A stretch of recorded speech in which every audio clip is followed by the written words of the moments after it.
Time இப்போ 9:15 ஆகுது. So இதுதான் கிச்சன் ஸ்டேட்டஸ். ஸோ ஃபஸ்ட்டு நான் கிச்சன் இப்போ க்ளீன் பண்ண போகிறேன்.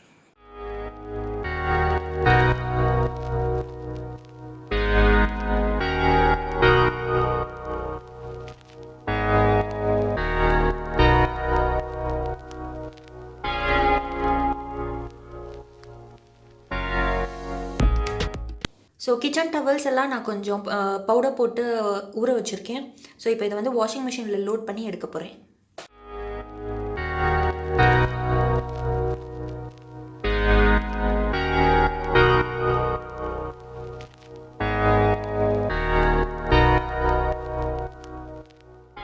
என்னோட previous Vinayagar Chaturthi day in my life video பார்த்துருந்தீங்கன்னா நான் கொஞ்சம் பிளான்ஸ் வளர்க்குறது தெரிஞ்சிருக்கும்.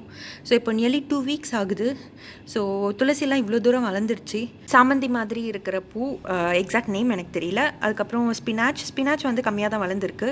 இது வந்து விதை போட்ட ஸ்பினாச். இது வந்து நம்ம வெந்தயக்கீரை, வெந்தயம் போட்டு வளர்ந்தது. ஓரளவு நல்லா வளர்ந்துருக்கு. இன்னும் கொஞ்ச நாள் போச்சுன்னா இதை வந்து சமையலுக்கு யூஸ் பண்ணிக்கலாம். ஸோ நான் வந்து ஹேர் பேக் போடுறதுக்காக ஹென்னா ரெடி பண்ணி வச்சுருக்கேன். ஸோ நான் இதுதான் யூஸ் பண்ணுறேன், வீ கேர் ஹென்னா பவுடர். இதில் வந்து ஒரு 2 drops யூக்கலிப்டஸ் ஆயில் ஆட் பண்ணி வாட்டர் போட்டு மிக்ஸ் பண்ணி வச்சுருக்கேன். நியர்லி 3 hours ஆகுது. ஸோ இப்போ ஹேர் பேக் வந்து அப்ளை பண்ண போகிறேன்.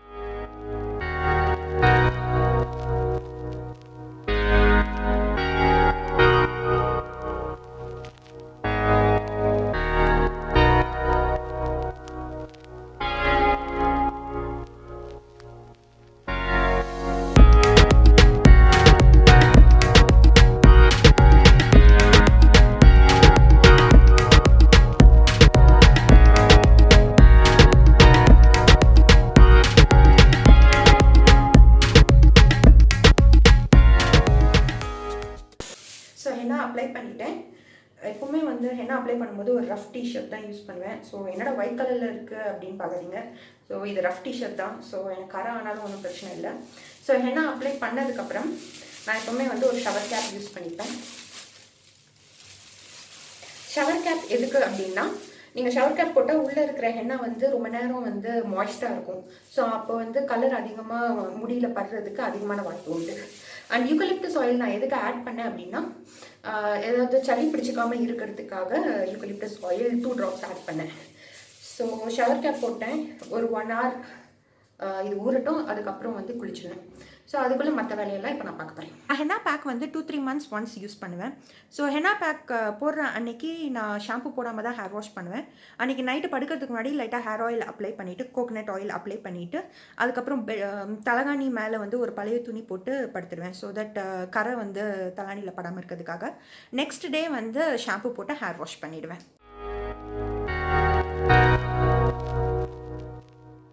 இப்போ வந்து ஃப்ரிட்ஜை க்ளீன் பண்ண போகிறேன்.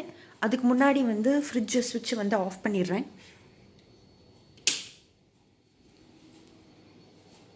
இதில் வந்து நாங்கள் எந்தெந்த பிளேசஸ் போனோமோ அந்தந்த பிளேசஸோட மேக்னெட் வந்து ஞாபகார்த்தமாக ஒட்டி வச்சுருக்கோம். ஸோ இது வந்து மாஸ்ட்ரிச் நெதர்லாண்ட்ஸில் இருக்குது. அண்ட் தென் இது பேங்காக், அதுக்கப்புறம் இது நேபாள், ஷிம்லா, டிப்லிசி வந்து ஜார்ஜியா, இதுவும் ஜார்ஜியாவோடது தான். இது வந்து பூட்டான்.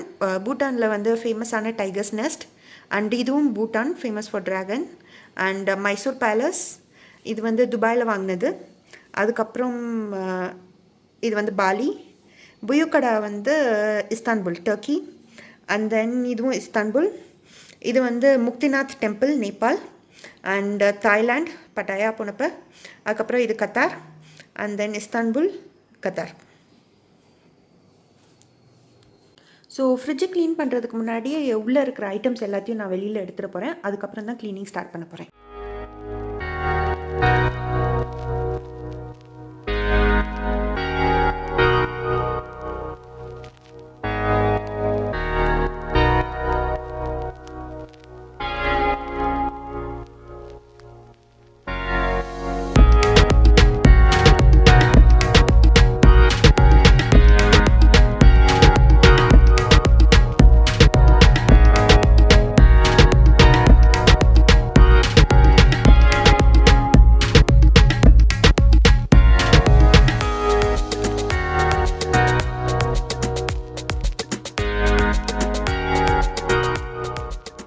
பண்ணிட்டு ஒரு 10 to 15 drops lemon grass essential oil add பண்ணி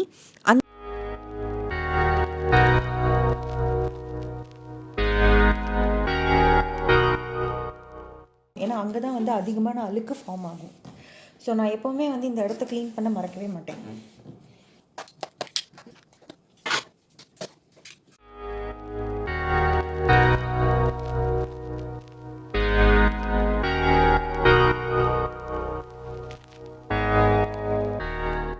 கேஸ் ட்ரேஸ் அண்ட் சைடில் வைக்கிற இந்த இது எல்லாமே வந்து க்ளீன் பண்ணணும். ஸோ இதை வந்து நான் டிஷ்வாஷ் யூஸ் பண்ணி விளக்க போகிறேன். லாஸ்ட் வீடியோவில், அதாவது விநாயகர் சதுர்த்தி வீடியோவில் நான் ஏன் க்ளவுஸ் போடுறேன், அது கொஞ்சம் சீன் போடுற மாதிரி இல்லையான்ட்டு என்னோடய ஃப்ரெண்ட்ஸ் 2 பேர் கேட்டாங்க. ஸோ ஆக்சுவலாக எதுக்காக நான் க்ளவுஸ் போடுறேன்னா, இங்கே கத்தாரில் சம்மரில் வந்து தண்ணி ரொம்ப சூடாக வரும் பகலில். அதுவும் ஸோ கையில் கொதிக்க தண்ணி வரும்போது கை ரொம்ப வந்து சூடாகி புண்ணாகுது. அதை தவிர்க்கிறதுக்காக தான் நான் க்ளவுஸ் போட்டுட்ருக்கேன். ஸோ க்ளவுஸ் போட்டால் அந்த சுடு தண்ணி வந்து கையில் வந்து ரொம்ப, அதோட எஃபெக்ட் வந்து ரொம்ப இருக்காது. அதுக்காக தான்.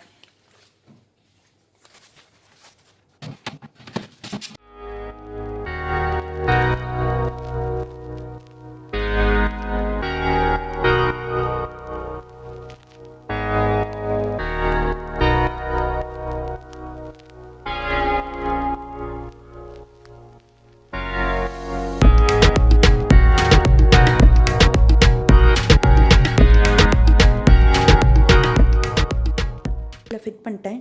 ஸோ இப்போ ஸ்விட்ச் ஆன் பண்ணிவிட்டு திங்ஸ் எல்லாம் உள்ளே எடுத்து வைக்க வேண்டியதுதான்.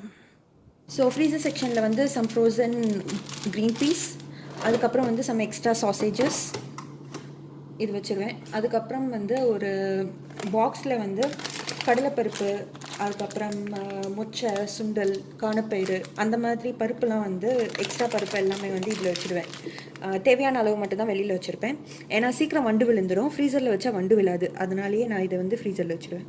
நான் எப்போவுமே வந்து ஃப்ரிட்ஜு டாப் ஷெல்ஃபில் வந்து மாவு வச்சுருவேன். வீட்டில் அரைச்ச மாவோ இல்லாட்டி கடையில் வாங்கின மாவோ வந்து இந்த பாத்திரத்தில் போட்டு எப்போவுமே டாப் ஷெல்ஃபில் வச்சுருவேன். அதுக்கப்புறம் நெக்ஸ்ட் ஷெல்ஃபில் வந்து கருவேப்பிலை, கொத்தமல்லி எல்லாம் இந்த மாதிரி பாக்ஸு. இது வந்து ஐஸ்கிரீம் பாக்ஸ். இதை க்ளீன் பண்ணி ரீயூஸ் பண்ணியிருக்கேன். ஸோ இதில் வந்து கருவேப்பிலையை வந்து க்ளீன் பண்ணி டிஷ்யூ போட்டு நான் வச்சுருக்கேன். ஸோ கருவேப்பிலை, இந்த யோகட் பாக்ஸில் வந்து கொத்தமல்லி வச்சுருக்கேன். ஸோ கொத்தமல்லி வந்து க்ளீன் பண்ணி இதில் வச்சுருக்கேன். ஸோ தேவையானப்போ எடுத்து வாஷ் பண்ணி யூஸ் பண்ணிப்பேன்.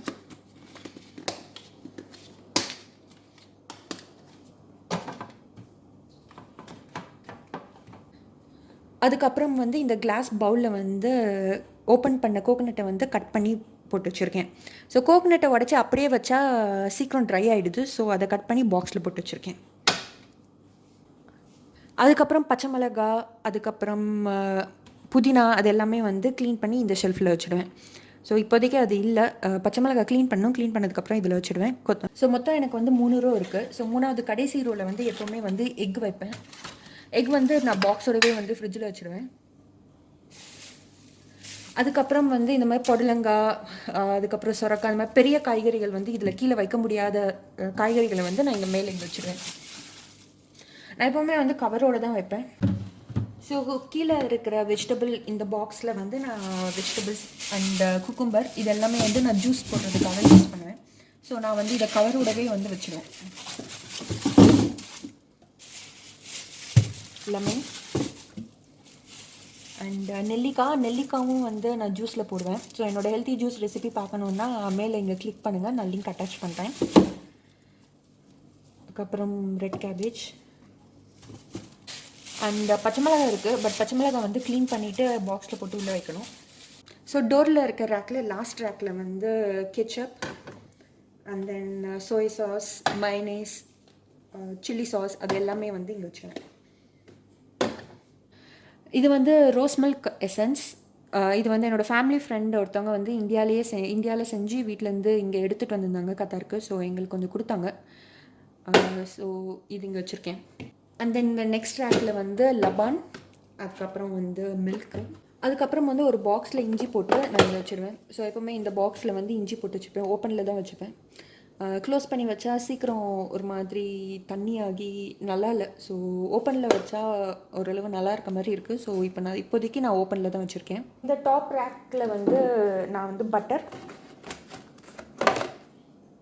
அதுக்கப்புறம் வந்து வீட்டிலேயே செஞ்ச இஞ்சி பூண்டு பேஸ்ட் வந்து இந்த ரேக்கில் வச்சுருப்பேன். இது கீழே இருக்க ரேக்கில் வந்து டொமேட்டோஸ் வந்து நான் அப்படியே வச்சுருவேன். ஸோ இந்த ரேக் ஃபுல்லாகவே வந்து டொமேட்டோஸ்க்கு.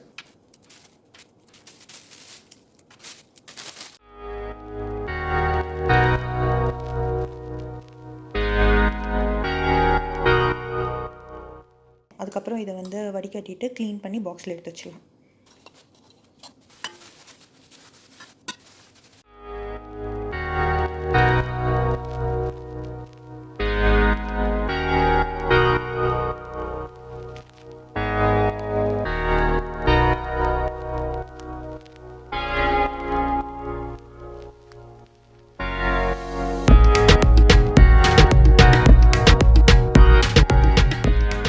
எப்போவுமே வந்து ஃப்ரிட்ஜ் ஆர்கனைஸ் பண்ணுவேன். ஃப்ரிட்ஜ் க்ளீனிங் வந்து மந்த்லி ஒன்ஸ் எல்லாத்தையுமே ரிமூவ் பண்ணி க்ளீன் பண்ணிவிடுவேன். நடுவில் வந்து ஏதாவது மாவு கொட்டுச்சுன்னா ஏதாவதுனா அது மட்டும் தனியாக க்ளீன் பண்ணிப்பேன்.